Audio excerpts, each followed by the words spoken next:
A lot of us have been anticipating the release of the Tessenno Shellback version 2, and here they are. There's quite a few changes, and look, for those who don't know, the original was launched in 2021. It was a very successful launch, and where watches are concerned, if you're on a good thing, you really don't need to change it. And the Tessenno Shellback version 1 is exactly that, a very good watch. There really wasn't many things that needed to be changed. However, through feedback, Tessenno has actually gone ahead and changed quite a few things on this watch. Apart from that white dial and the DLC version which they've released, it doesn't look on the externals like they've changed much, but they have. Now all that said, I still think there's one more thing that this watch needs just to make me happy. Let's check them out.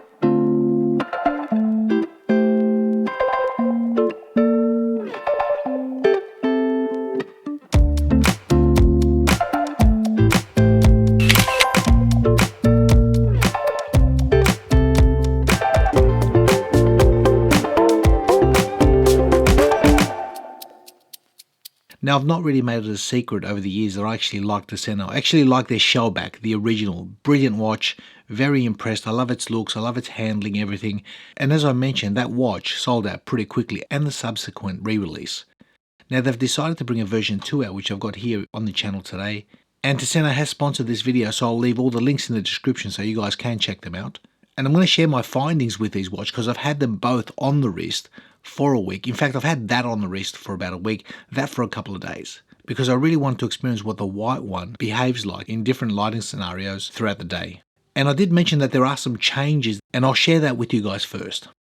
So the first change that they've made on these watches is the actual movement. The original Shellback came with a Ronda R150 movement, and these are now supplied with a more recognised Sellita SW200. Secondly, that clasp. A lot of people complained that the clasp was a little bit chunky, myself included, and they've made a slimmer clasp for more seamless integration.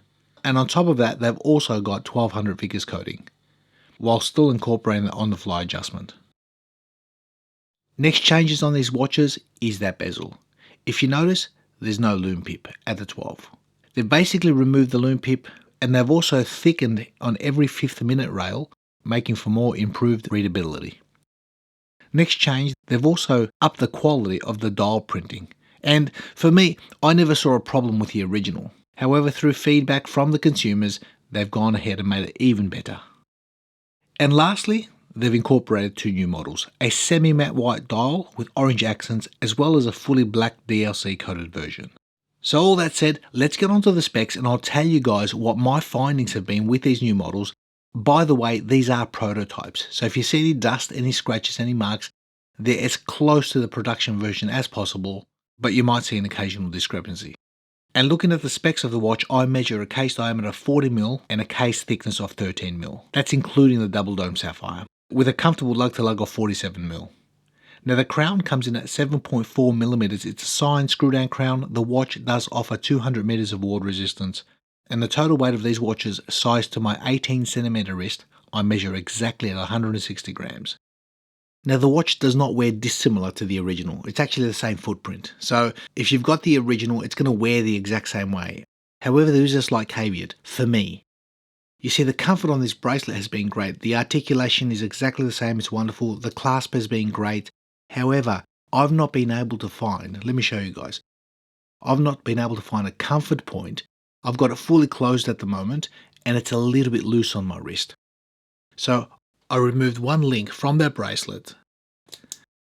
Then I wore it fully open, and it was a little bit tight on my wrist. So I think that this watch, for me, for my size wrist, this watch needs a half link. Because in that micro adjustability of 9mm, which is pretty much about the size of one link, I'm just slightly off. That's me.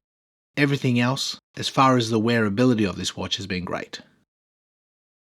And since we're on that bracelet, I've had a lot of watches come through my hands with quick release end links.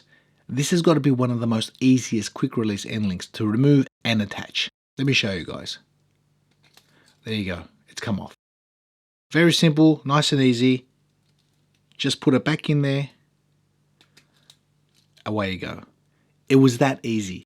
That is brilliant. So for me, 10 out of 10 in that regard, because I've got a lot of watches that have come through. They've got the quick release spring bars, You try to grab your hands in there, you can't. This is great. Now looking at that bezel, I did mention that they've removed the loom pip at the top. However, they've made thicker markers and a little bit more loom. And I'll show you guys the loom shot shortly. The loom is phenomenal. Now, the action of the bezel, it's still a 120 click unidirectional and it's lovely. Beautiful action. Settles into place just like the original. There's no difference, none that I can discern. And away you go. So the action of the bezel has been good. It was good on the original. It's good on the version 2. Now I did spend quite a bit of time on the wrist with this white version, and I got to be honest, initially when I got them both out of the box, when I got both watches and I had a look at them, I was drawn to the blue because I've never actually had the blue in the hand, and I quite liked its dial, the way it plays with the light and goes lighter and darker. It's pretty impressive, and I wasn't really keen on that white. So I decided to wear the white on the wrist instead for the duration of the week, and it's been a complete surprise. Now you can see that it's a sandwich dial, and the spacing and the layout is quite clean and simple, which I love. But what I didn't expect, the legibility has been great because that handset is actually gunmetal grey. It's not silver, it leans towards the more grey side, and it's been beautiful. So that's been great. But number 2, I've looked down on my wrist several times throughout the week. I thought I was wearing a Rolex Explorer 2. A cross between the original 40mm and the new variant. I really had to look twice because it's just oozing Rolex Explorer 2 vibe. So very subtle, but enough to get you to look again. Now the glass on this watch is a double dome sapphire crystal with AR coating on the underside, and with both watches there's been no issues. The legibility has been great, although that said I thought I was going to prefer the blue version over the white. I really like this. I really like this matte white dial. It's just been a fresh new look, and a highly welcomed one I think. And even though this is a prototype, and I said you might see a couple of marks here and there, the clasp itself with that 1200 Vickers coating, I've seen no marks. I've bumped it at a couple of places here and there and it's stayed pristine. Now before I show you guys the loom shot, the price and availability of these watches, they're going to be available around summer 2024 and pre-orders are going to start mid-December 2023. So the pre-order price is $5.99, the regular price is $6.99. I'll leave all the links in the description. However, that DLC version that they have will have a slightly higher price. Now let's check out that loom. And this is an area which the watch has excelled. On both watches, the loom is clean, it's clear, long-lasting, extremely easy to read, albeit the blue one with the gradations on that ceramic bezel has a completely different look when the lights are off, but they've also added a loom on that date wheel, and that is a huge plus because the original didn't have it, and when you turn the lights off you had a blank spot, and that was one of my gripes of the original version, and they fixed it in this. Well done. So overall my findings on these watches, they've been great. The only real gripe that I found on both the models is that bracelet having a half link for my wrist because I've not been able to find comfort. Something to think about, Tessenno. Hopefully you guys can release a half link for these models. Okay, let's pause the review here.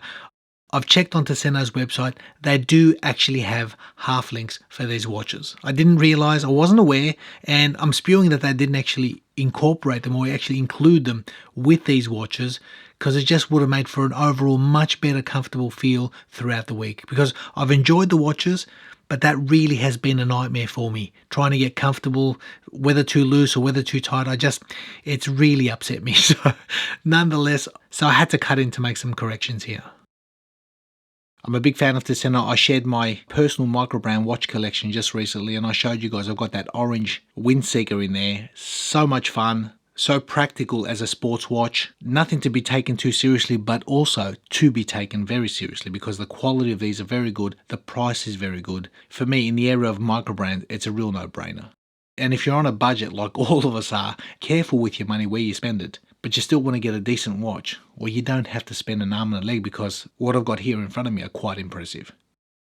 Hit me up in the comments, guys. Let me know what you think of this brand or these watches. I've had nothing but joy coming out of them. Personally, I think these things are going to sell out like hotcakes, especially that white one. It's been a nice, fresh new look. And to be honest, it would have been great to get that black DLC version. That in itself also looks the business. If you made it all the way to the end of this video, thanks for watching. I hope you enjoyed that. Give me your comments of what you think. And I want to encourage you, if you haven't already subscribed, hit that like, subscribe button and that notification so when I do a new video, as it really does help this channel to grow. Enjoy the watch that's on your wrist, and we'll see you in the next one.